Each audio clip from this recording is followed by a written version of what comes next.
welcome to today's What Are Our Research Needs session. I can see that there's the numbers starting to kind of tick up, so we're having people still joining every few seconds here. So today's session will be focusing on CO2 storage and the research needs of some industries with regards to CO2 storage. So just a little bit of housekeeping before we start.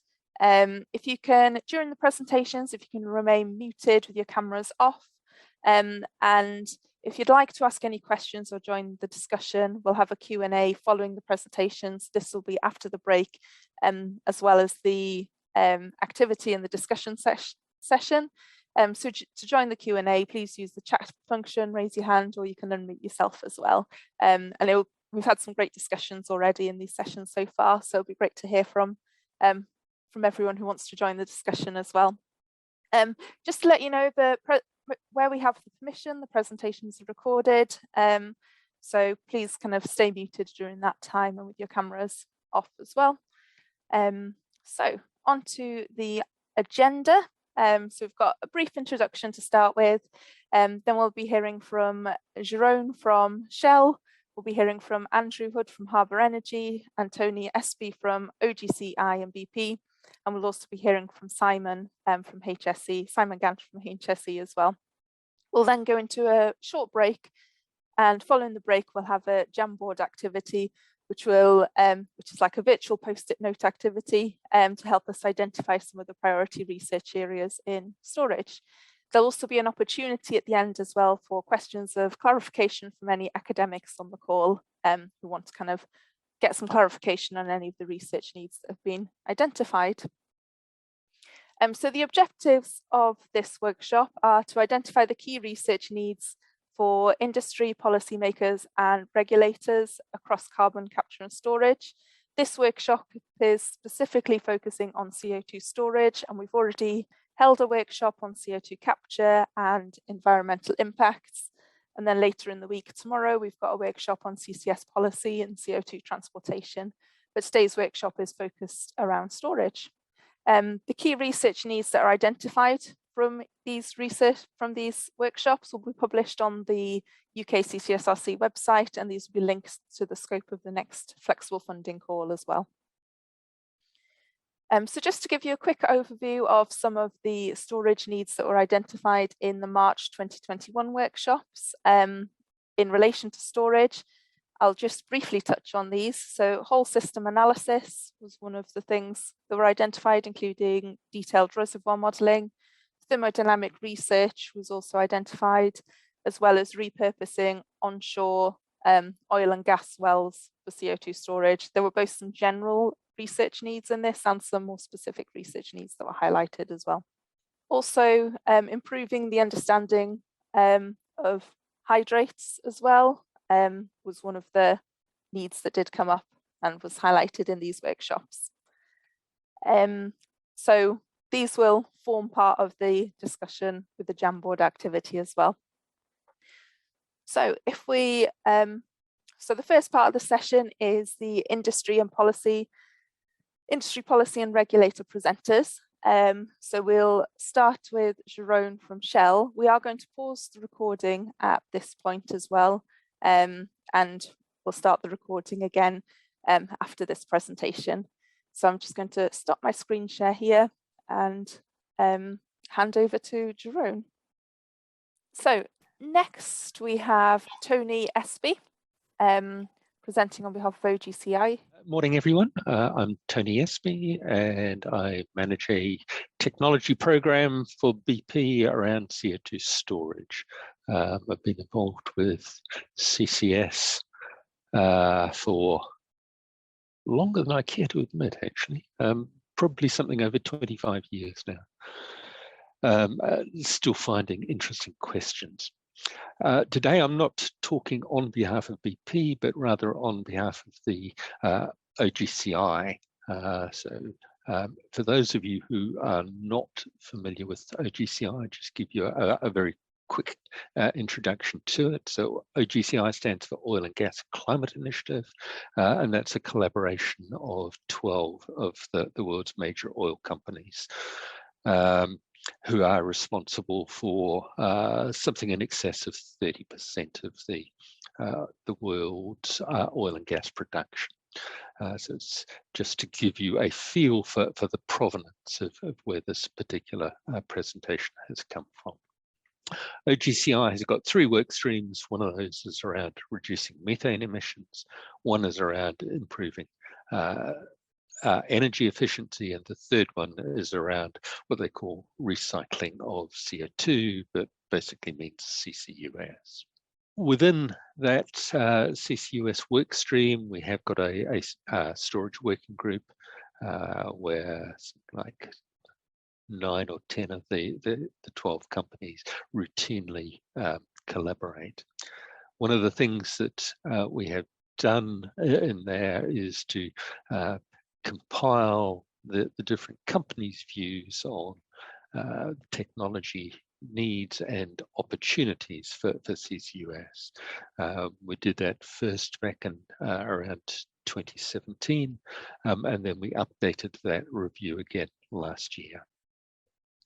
And really the focus on that review was looking at the opportunities to accelerate deployment of large-scale CCS and or reduce the costs.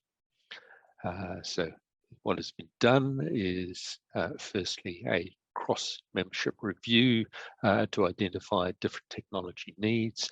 We've then gone through and ranked those across the different companies to end up with some prioritization of needs. What I'll present you today is something which is at a slightly higher level than some of the sort of detailed technology needs that you've seen in the first 2 presentations, but the themes are generally should appear pretty similar. And then what is happening at the moment is we're going through some of those higher ranked challenges and breaking those down into some specific detailed needs, and looking at how we share those with the range of global technology communities, but also the funding agencies. So one possibility might be that we could organize some workshop along the lines of what was done with mission innovation, for instance, to share the OGCI's views on technology needs and priorities. All right, so if we go on then, what we have done is, say, a 3-stage step. First of all, using a modified Delphi process to pull out what the company saw as the technology opportunities. So Delphi process being where start from an initial list that I put together that was then shared with the companies. They came back with suggestions for modifications or alterations, and we went through 3, maybe 4 iterations of that process. Once that had stabilized, we then were in a position where we had a list of technologies. We asked the companies then to rank those using a high, medium, low traffic light system. So anything that the companies regard as a priority was ranked as green. The sort of second tier activities, medium priority, amber, and low, or where they didn't respond. So white space on the central chart, it was treated as a low. And then we converted that into a numerical ranking simply by applying a scoring system. So high priority items scored as 10, the medium as 5, and the low or no response scored as 0. And then that was averaged across the membership.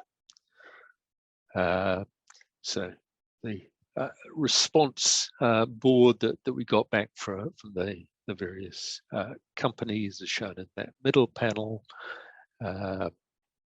and that has then been averaged across individual line items and ranked.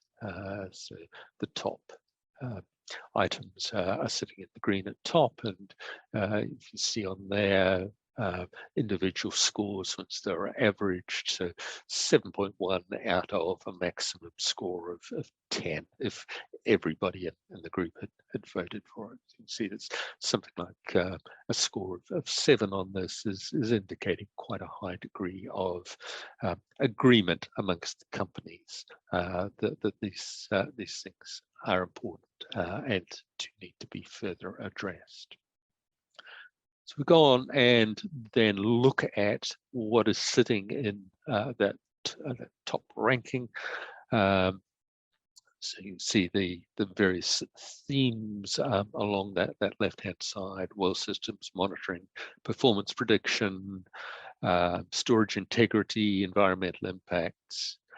And then under that, there are a number of sort of individual sub-themes, some of which should seem familiar given the previous 2 talks. So the one which actually came out highest in this exercise was low temperature well barrier system certification, as this is the problem with wells getting exposed either continuously or intermittently to low temperatures, and the cycling that goes along with that. This particular one was also identified as key concern in the 2017 exercise, and has actually progressed the furthest. So there is now actually a joint industry project which has been organised to look at the certification of subsurface safety valves. What was identified was there wasn't anything on the market certified below -5. And you can certainly get to temperatures of -50, -20, -25 under excursion conditions, and potentially under failure conditions where a valve is required to operate. Because the valves are allowed to have a small degree of leakage, you can actually get temperatures down to almost -78. So that is now a joint industry project which is working with the valve vendors to get certification of their valves to significantly lower temperatures than anything existing on the market at the moment.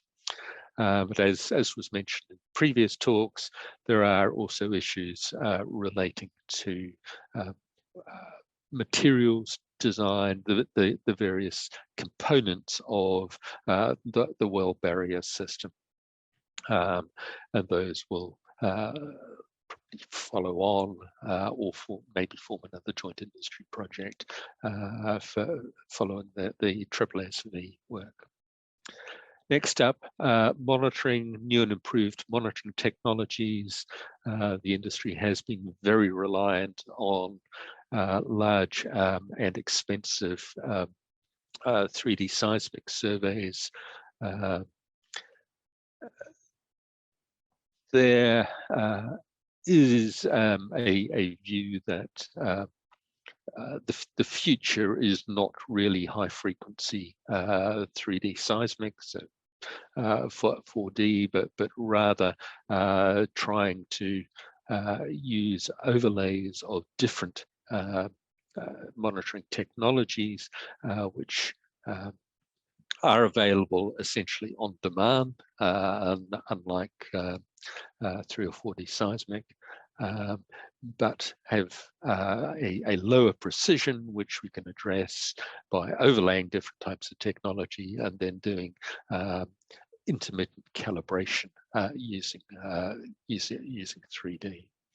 And I'll touch on what some of those things could be a little bit later. Next up, next generation modeling tools. And you heard from Andrew that there are limitations in the existing modeling toolkit. Basically, people are using modified versions of hydrocarbon software, and the production of oil and gas generally hasn't had to address quite the same set of issues, particularly where we're looking at potential for plumes to extend over quite large areas.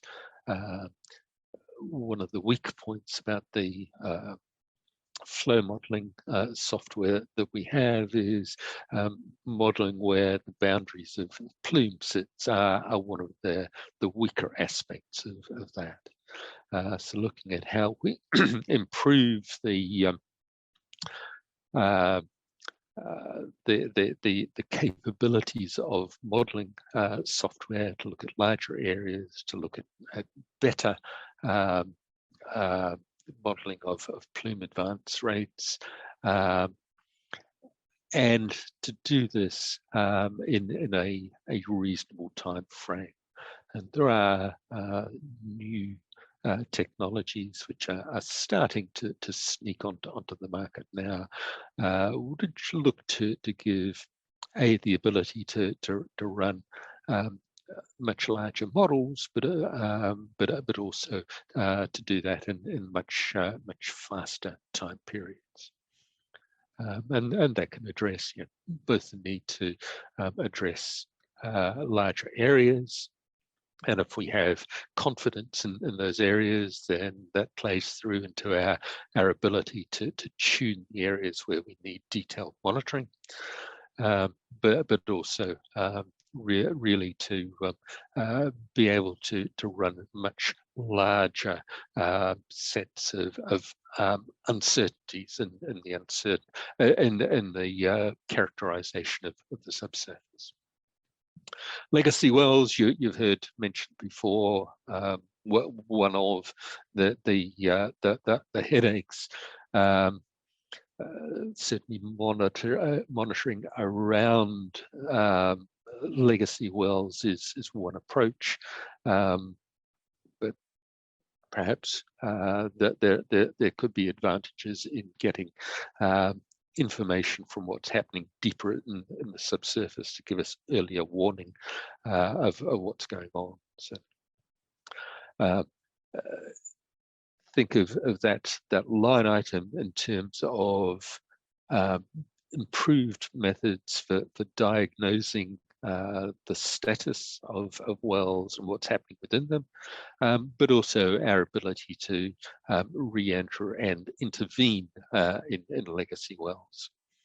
The standard approach for abandoning wells in the North Sea is once you put in required is now 2 plugs, down from 3, but then using explosive cutting of the casing below the mudline.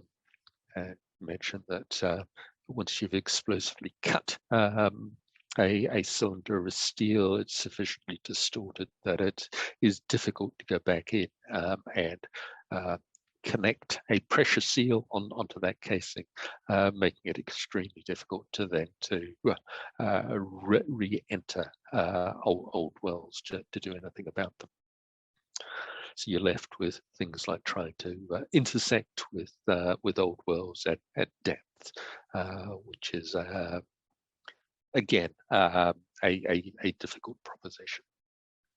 Highly depleted fields we've heard come up before, so all of the issues around Joule Thompson, flashing, trying as best we can to avoid that need for very high thermal inputs into those gas streams. Where Hewitt was looked at, for example, taking a stream of a couple of million tons a year. The view was you needed about 50 megawatts of heating on a platform to be able to keep that wellbore above freezing point. Well, that's starting to get difficult in terms of the energy requirement. It's starting to get difficult in terms of the reliability of the heaters themselves at that sort of demand. So trying to manage that is one of the existing challenges. Brine management, so Jerome made that point around pressure management. Absolutely, pressure management is one of the key challenges for a developer of a CCS site. Brine management is one of the options for trying to give you a little bit more headspace. But the questions that arise, so what do you do with that brine you've produced? If you're looking at things up in the Bunter sandstone, for example, those are pretty saline formations, and there is a big environmental assessment required to understand the impacts of putting that produced brine back into the marine water column. Induced seismicity. I hope by now this list is actually starting to sound as though it's echoing some of the things mentioned previously, but this is not simply gross reactivation of a fault, but the damage mechanisms which occur as we start to change the stress regime down in the reservoir, looking at how small failure points start to coalesce into things with a bit more length scale and energy scale associated with them, and trying to both develop a predictive capability, an imaging capability, and a management capability around that. Monitoring, heard the sort of next generation piece higher up, but cost-effective seismic monitoring is sort of runs in parallel with that, since it has been the mainstream of the existing projects to date. A lot of work going on about how you move from intermittent 3D surveys to continuous or on-demand surveys, so seismic sources that you can embed into wells or on the seabed that you can fire up remotely, and monitor from either wellbore or seabed geophones, and a lot of work going on at the moment about how you take the people out of deployment of monitoring surveys. For oil and gas, the people that we have to put offshore, either on platforms for wireline monitoring or on vessels for running seismic surveys, are a significant HSE risk. So there has been work going on in the last few years about how that process is automated, and the marine services industry are now starting to come out with automated boats, so we have no people on them, which we can operate remotely from shore. And also there are groups who are looking at how you remotely place and remove seismic nodes from the seafloor, for example, to basically improve and address the HSE risks around monitoring in the offshore. Injectivity, managing permeability damage mechanisms, so particularly for high salinity brines, there is some evidence of a damage mechanism where you start to precipitate out halite-rich solids in the near wellbore region. This isn't solely halite, so it's a geochemical process where you get combinations of halite and calcite and so on dropping out. So looking at how we manage that, the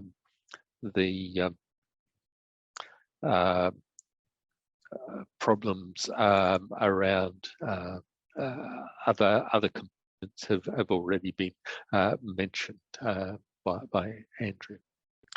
And then storage integrity, looking at how we actually develop better models of fault performance. Typically, these things are not terribly well characterized, but looking at how we can get better empirical models of how faults will behave when we start re-stressing them. So there's the top set of priorities. I'll go through the rest fairly quickly. The well systems, so we're down into sort of the next tier of things. So design of low temperature wells, so addressing that problem of can we redesign our well systems so that we can actually tolerate much lower well temperatures. Environmental impacts, developing baselines for marine operations, given that there is a large variability in the marine bioecosystems, is something where additional work is required. Flag the post-closure protocols. So once we plug and abandon a well, we lose our primary monitoring source of monitoring information, which is bottom hole pressure. So there is interest in being able to put gauges in the bottom of the well, which stay there after the well has been plugged and abandoned, and look at how we get those signals out to surface. So you've got a combination of two things. One is getting signals out, and two is getting enough power back into the system to be able to both run the gauge, but also to be able to run the telemetry system. And then before Karis panics too much, I'll use this as my last slide, Karis. So just to think about what next generation modeling looks like. And say we're looking to diversify away from that strong reliance on 4D seismic. And there are a number of technologies, including electromagnetics, including wellbore gravity, which are in the development phase. So there have been trials which have been run at Equistor with electromagnetics, and Equistor is down at about 4 kilometers depth. and there has been a trial run there to see whether we could actually see that plume. And a first pass trial has indicated that actually, yes, in the way it was configured, you can get a fairly blocky image out which represented the plume, but a lot of information about how we can then use that to get a much more refined image when we go to 4D or continuous monitoring of well bores. And then well bore gravity, there is work going on the miniaturization of gravity devices with an aspiration to be able to instrument well bores to give continuous gravity signals. And that middle plot, the yellow background, is showing a simulation of the gravity response to the CO2 plume at Equistor. This is based on the sensitivities of a 3-axis gravity system, which is being developed to the lab scale so far. So this is looking at gravity not just in the direction towards the center of the Earth, but also in the other 2 orthogonal axes to give you information about where the changes of density are corresponding to the existence of the plume.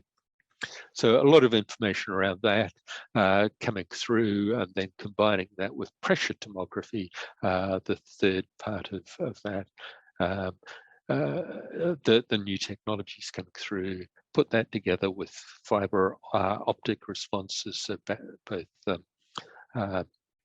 distributed acoustic and distributed thermal, and we have the basis for sort of a next generation modeling.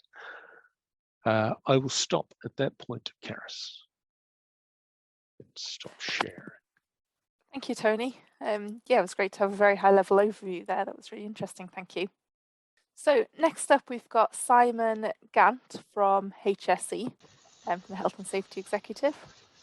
So thanks to the previous speakers. That was a really interesting set of presentations. So yeah, I'm Simon Gantt, Principal Scientist at the HSE's laboratory in Buxton. And really the aim of why I'm coming along to these meetings, just to give a quick 5-minute talk, is just to sort of try and re-engage with the CCUS community. HSE was fairly involved in CCUS research over a sort of 10-year period from 2007 to 2017. But after that, the last CCS competition was cancelled. We sort of withdrew from that, and we've been sort of out of the field for the last 5 years or so. So the reason for coming along to these meetings is to try and understand what's been going on in the last 5 years or so, to see whether some of the knowledge gaps that we previously identified back in 2017 have been filled since then, or understand whether there's ones that we weren't aware of that we should know about. And yeah, we at that time we would focus more on the pipelines aspects of things, less so on the capture and the storage part of it. So it's really interesting for me to understand some of these storage issues. Yeah, like I say, I'm from the science side of things. I'm not a regulatory or policy person. I know some people, particularly in the talks yesterday, were interested in that regulatory perspective. And there is a presentation that a colleague, Trevor Sexty, gave at a CCSA meeting that talked about that regulatory aspects. So there's a presentation that I can provide and request if you get in touch. Yeah, so I'm on this meeting. There's some other colleagues who have also joined me in their details there. Yeah, it was an interesting observation seeing those Humber Zero projects, just to see how There's quite a few knowledge gaps, isn't there? And it's interesting to see this. I didn't appreciate from the talks yesterday that the onshore pipeline was going to be dense phase as well. And yeah, these challenges around multi-phase flow in the pipeline, yeah, sound interesting. And yet, I mean, the timescale for that is quite short, isn't it? Because from what I understood, planning is going in next year, or yeah, next year, and operational by 2026. So it's tight timescale. So I'm sure lots of interesting research could be undertaken there. So that was it from me, just to sort of say hi, really, and please get in touch if you've got things that you think we should know about. And that was it from me. Thank you, Simon, for your overview there. And it was great to hear. If you Simon's presentation will be on our website next week. The full presentation he gave in the environmental impacts workshop as well, for anybody who wants to catch up on that as well. So we're going to take a short break now until 11:20. And then after the break, we'll come back and we've got a Jamboard activity. So to kind of start to pop some of these research needs that we've discussed and any other research needs on that. So one of my colleagues will pop a link to the Jamboard as well in the chat. So if you're wanting to open it in the meantime, but we'll be starting on that at 11:20. So see you all very shortly.